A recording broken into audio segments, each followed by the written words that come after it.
In 2024 Euros, Spain were emerging as this exciting young squad full of talents. They weren't the favourites in the initial stages as compared to other established teams like France, Portugal, and England. But as the stages went by and Spain started defeating teams one by one, they started to climb up the ladders to become the favourites. And in the end, they won the tournament. Now, after 2 years, that young squad full of talents have now developed into a greater level. And Spain are right now one of the favourites of the World Cup. Let me rephrase it. Spain are the ultimate favourites of this World Cup. And now they have released their squad list, so it's time to analyze and later give my predictions. Comment down below your predictions for Spain. De La Fuente has chosen the three best possible candidates for the goalkeeping department because they have Unai Simon, David Raya and Joan Garcia. Both Raya and Garcia were incredible for their own respective teams, that is Arsenal and Barcelona. David Raya was a wall for Arsenal, winning the Golden Glove. Same can be said about Joan Garcia, who in his debut season for Barcelona, he proved why Barcelona needed a keeper like him for a long time. Even though Unai Simon's form hasn't been that great this season, but whenever he plays for his nations, he turns up. So the goalkeepers are pretty much sorted in my opinion. Talking about the defenders, first I will talk about the ones who are chosen and then I'll talk about the ones who are not. So at left back it's Cucurella and Grimaldo, on the right it's Pedro Porro and Marcos Llorente, and at the centre back it's Cubarsí, Laporte, Pubel and Eric Garcia. Honestly, the left back position is sorted for Spain. Cucurella has been really good for Chelsea this season, like even in that distorted Chelsea team, he's one of the few players who has been consistent. Defensively, Cucurella is better and he runs all throughout the game at full pace, gives his all. And if they want to focus more on their attacks and set pieces, they can always bring on Grimaldo. For the right back, I believe Pedro Porro and Marcos Llorente are the perfect two candidates for De La Fuente. These two fall perfectly in the tactics of De La Fuente. He has used these two players most number of times in the matches of the World Cup qualifiers and the friendlies, the Nations League, and both of them have performed really well whenever they played.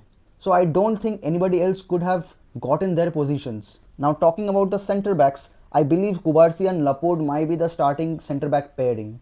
Cubarsí was really good for Barcelona, a bit up and down, but he was actually consistent.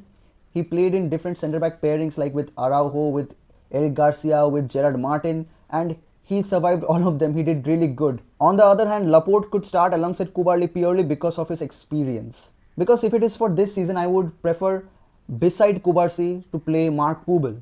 Pubel had a brilliant season for Atletico Madrid and has been defensively solid. As for Eric Garcia, he is a crucial player because he is the most versatile player in that defense line and an excellent addition for the squad depth. A versatile player who can play as a centre back, right back, defensive midfielder and even centre midfielder. He has proved himself well in the last 2 seasons and I believe he deserved his spot in the Spanish national team. Now for the ones who haven't been selected. Lenormand hasn't been that great this season and same can be said for Pau Torres. Now for the elephant in the room. People are furious. Not people but mainly Real Madrid fans. Because not a single player from their squad has been selected for the Spain's national team. At first I was also laughing because I am a Barcelona fan, but when I took a look again at the list, I was sad that Huijsen wasn't selected. Fran Garcia and Raul Asensio cannot be in any kind of conversation. Carrera started the season pretty well under Xabi Alonso, but after the change of managers from Alonso to Arbeloa and all the fighting that had happened in the dressing room and Carrera's not going side by side with Arbeloa, therefore receiving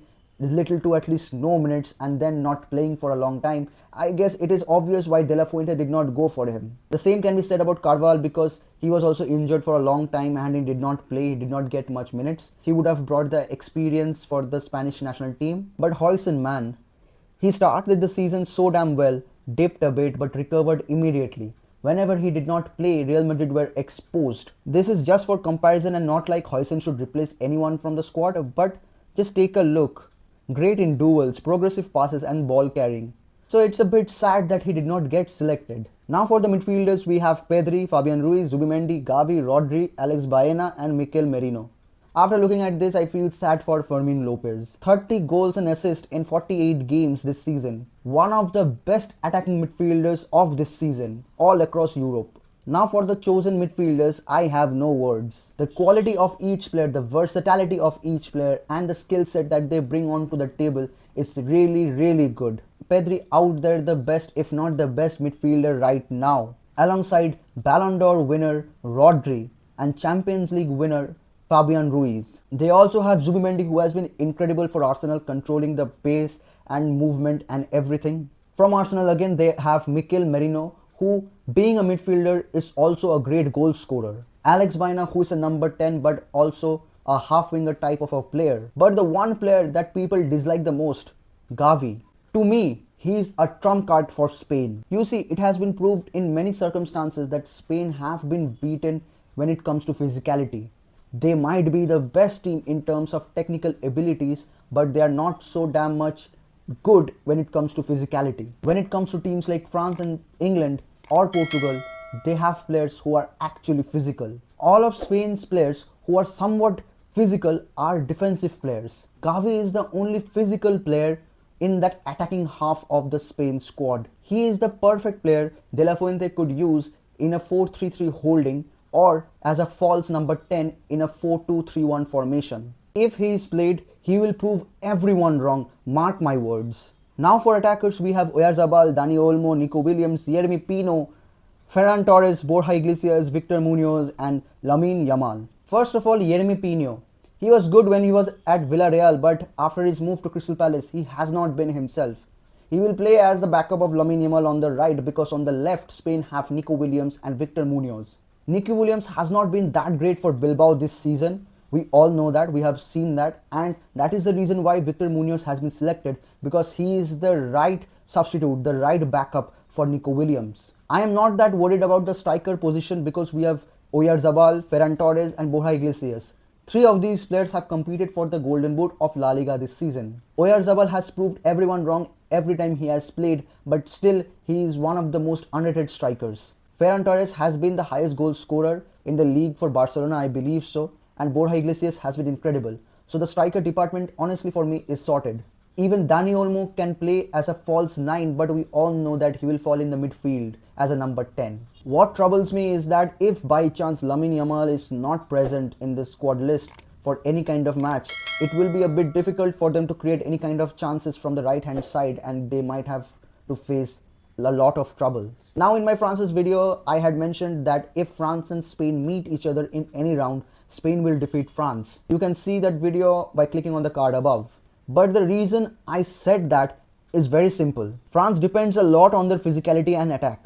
Their creativity lies in their attacking half only. In the last 2 years, they have faced each other twice and Spain won both the matches. For the Euros, France's press was no match for Spain's technical abilities. They lacked attacking structure and Lamine Yamal and Nico Williams stretched the field so wide that the French defenders couldn't keep up. For the Nations League and you can say for the Euros, Spain dominated the central areas, giving them the control in the Nations League. France could at last score goals in the Nations League because Spain relaxed. Otherwise, they could have won the match 5-1 and not 5-4. Now, obviously, time has passed, tactics have been developed, but I still believe that France's press is no match for Spain's technical abilities. If Spain cannot beat France on the basis of physicality, they might be in trouble, but I still believe that Spain still has the upper hand. It is all based on tactics and nothing else. So for my predictions, I believe Spain should reach at least the semi-final, if not the final. Comment down below your predictions, like, share and subscribe if you enjoyed, and see ya.